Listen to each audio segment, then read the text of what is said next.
Greetings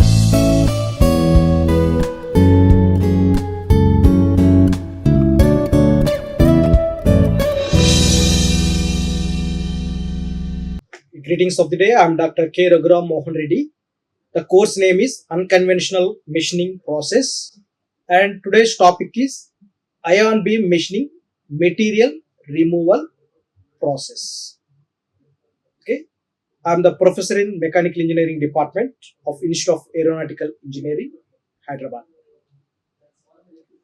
Right, this is the course learning outcome of the today's topic. At the end of this session, student will be able to understand the basic working of ion beam machining. Okay, as usual, in non-traditional machining process, we have three broad categories. Okay, mechanical, thermal, chemical, and electrochemical. In mechanical, we have ultrasonic machining, water jet machining, abrasive water jet machining, ion jet machining. In chemical and electrochemical, chemical milling, plasma chemical milling, electrochemical milling. In thermal, electro discharge machining, electron beam machining, laser beam machining, ion beam machining, and plasma beam machining. Now we are discussing ion beam machining. Right. So before we discuss the main material removal in this ion beam machining, now let us brief the introduction to ion beam machining at a glance. Ion beam machining, in short IBM, okay, which takes place in a vacuum chamber using charged ions fired from an ion source toward the workpiece by means of an accelerating voltage. Okay, see, this is the setup of ion beam machining. Okay, the mechanism of material removal in IBM differs from that of electron beam machining. Okay, so that setup is almost similar to electron beam machining, but only the thing is the process of material removal mechanism would be different. Right. Now let us see the main mechanism of the material removal rate in the ion beam machining.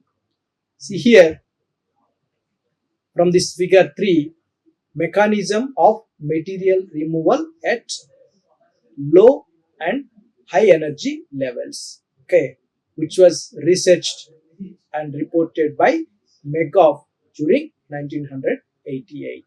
So figure A indicates low level or low energy levels, and B indicates high level or high energy levels.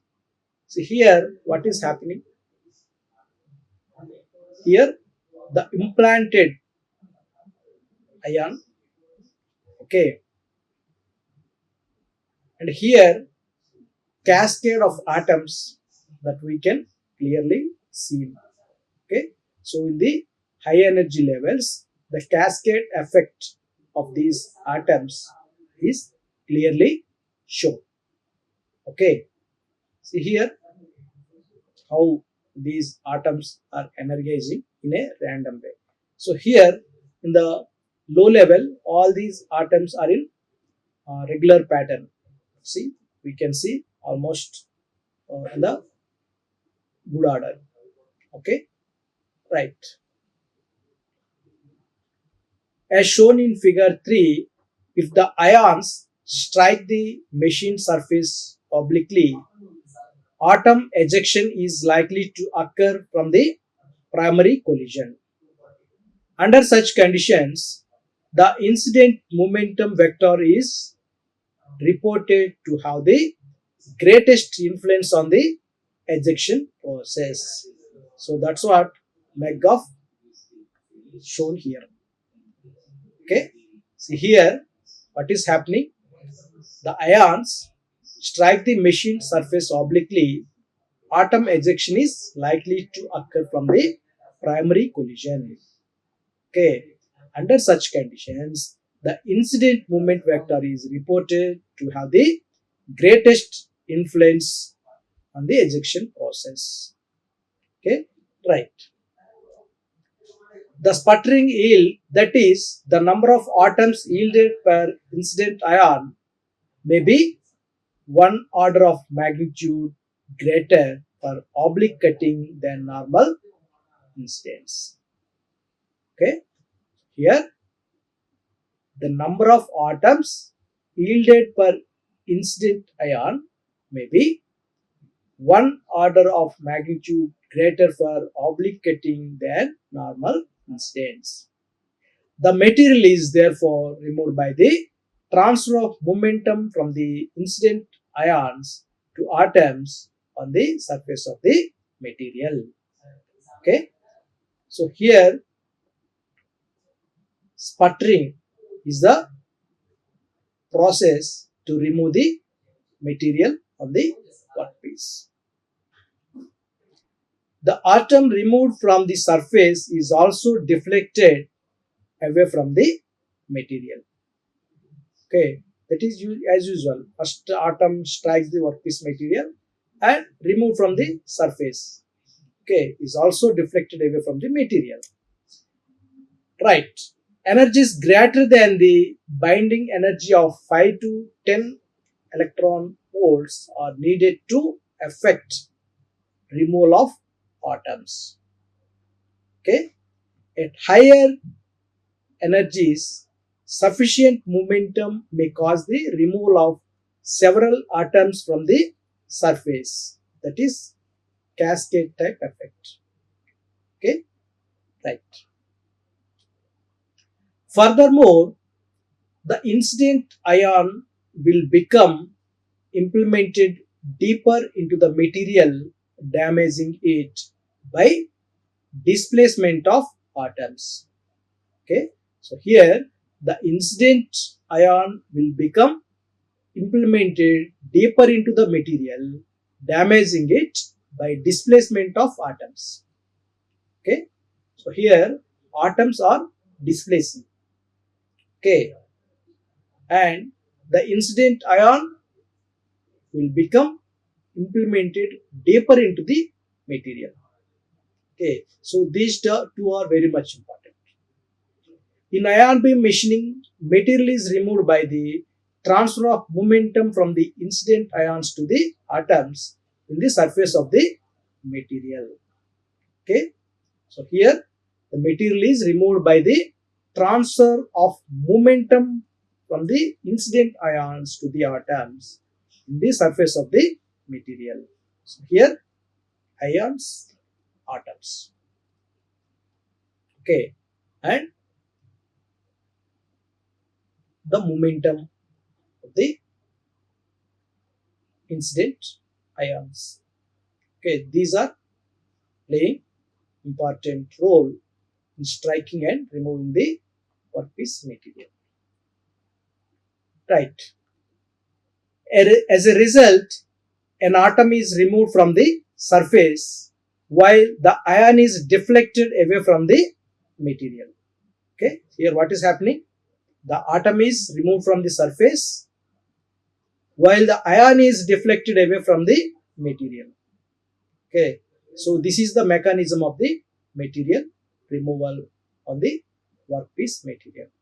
Right, the amount of yield, okay, the amount of yield and hence the machining rate depend on the material being machined.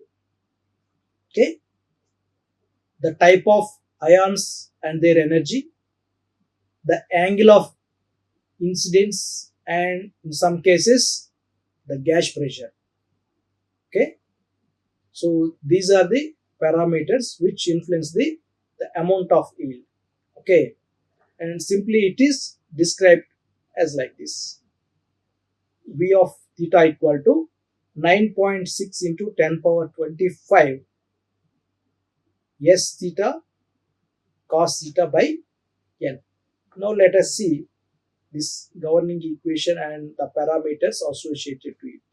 Okay, where V theta equal to H rate atoms per minute. Okay, that is milliamperes per square centimeter. Okay, and N equal to density of target materials atoms per cubic centimeter, and S theta equal to yield atoms per ion. Okay, so how many atoms per ion? Okay, right, right. The cos theta term takes into account the reduced current densities at angles away from normal incidence. Okay, here this term cos theta term takes into account the reduced current densities at angles away from normal incidence. The yield and hence the machining rate depend on the binding energy of atoms in the material being machined. Okay, so here our focus is the yield and hence the machining rate depend on the binding energy of atoms in the material being machined. Right. The amount of yield varies with the introduction of gases which react with the surface of the material varying its binding energy and hence the rate of removal be taking place. Okay. The amount of yield varies with the introduction of gases, usually inert gases, which react with the surface of the material, varying its binding energy and hence the rate of material removal. The amount of yield and hence the machining rate present suitable indices of machinability in ion beam machining. Okay. Now let us see the figure 4 and 5. Okay, we will see the figure 5 in the coming slide. Okay, arrange some materials in descending order with respect to their machinability index. Okay, so removal rates for different materials.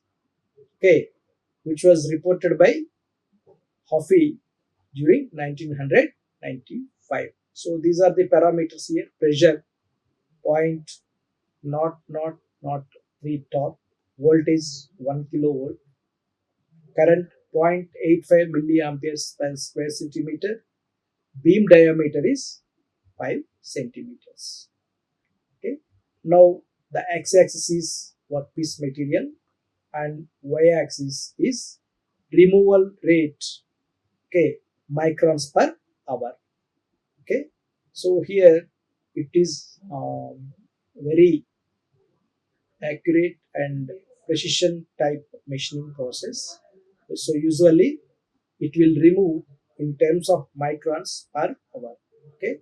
See here for silicon it is very low removal rate, and for silver it is showing highest. So after silver GAS, after that gold, next ceramic.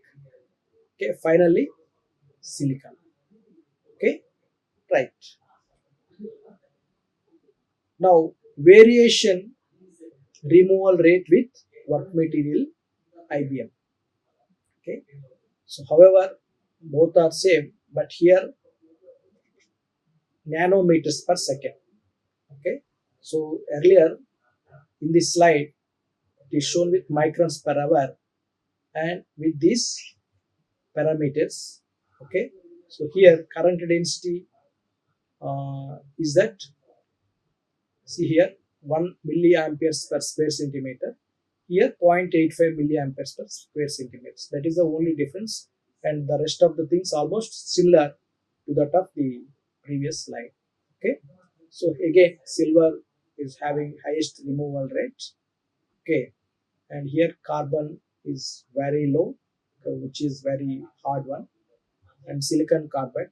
Here also we have some carbide, so definitely the material removal rate would be very low. Okay, and silicon SiO2, okay, Fe2O3, okay, chromium, aluminum, manganese, coal, and silver. Okay, right. This is very much required because usually on these materials we need to cut very intricate shapes and sometimes very complex profiles, which may be in terms of technology requirement or sometimes aesthetic appeals, in terms of what is that image and prestige. We need to cut very accurately and with very high precision. Okay, right.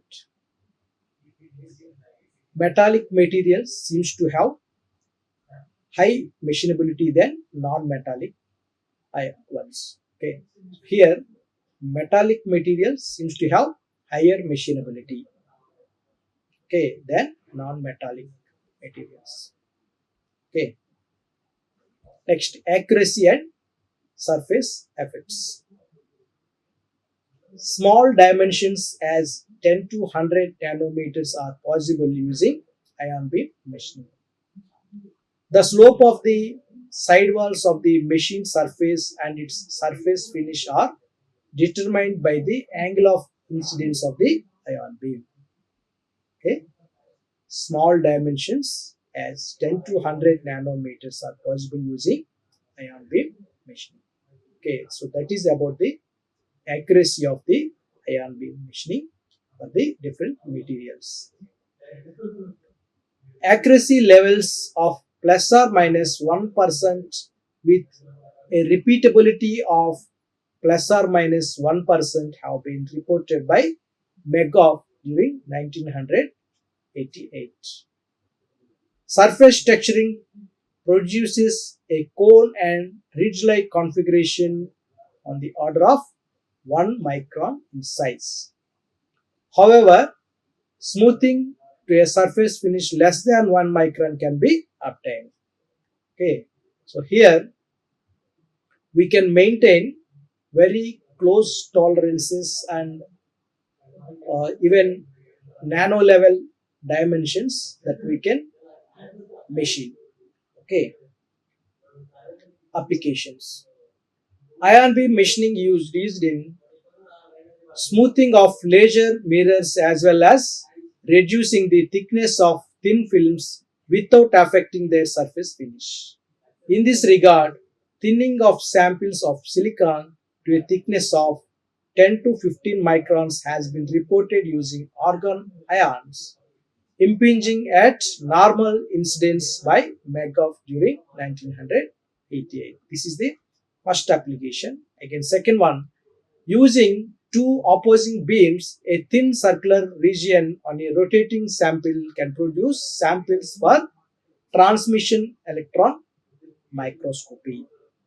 Okay, using two opposing beams, a thin circular region on a rotating sample can produce samples for transmission electron microscopy. Third one, polishing and shaping of optical surfaces by direct sputtering of preforms in glass, silica, and diamond is performed using patterning masks. Now let us see the fourth one. Sputtering can also create microscopic surface texture using sputter deposition of a lower yield material on the surface. Okay. Look at this figure. Scanning electron micrographs the different materials. Okay. The process can produce closely packed textures cones in different materials, including copper, nickel, stainless steel, silver, and gold. Okay. So here in figure 6a, representing the nickel scanning electron micrograph, and figure B shows the scanning electron photograph of copper. Okay. So here this is a scale with 10 microns. Okay. Next, fifth one, atomically clean surfaces can be produced by ion beam machining that are used in the addition of gold films to silicon and aluminum oxide substrate. Okay, so here not only to remove the material in a nano level but also for applying or deploying coatings on the particular substrate materials, particularly on aluminum oxide substrate. We can deposit gold films with very nano level thickness. Right. Higher ion energies can be used to remove a layer of the surface oxide. Ion beam machining can mill a line width of 0.2 microns, which is used in the fabrication of double memory devices of depth to width ratios of 2:1, which is reported by McGough during 1988. Problems associated with the alternative chemical etching method, such as the lack of undercutting, are avoided since masking is only needed to shadow the beam. Okay, so these are the references. With this, I'm concluding. Thank you very much for your Like, share and subscribe. Hit the bell icon for more updates.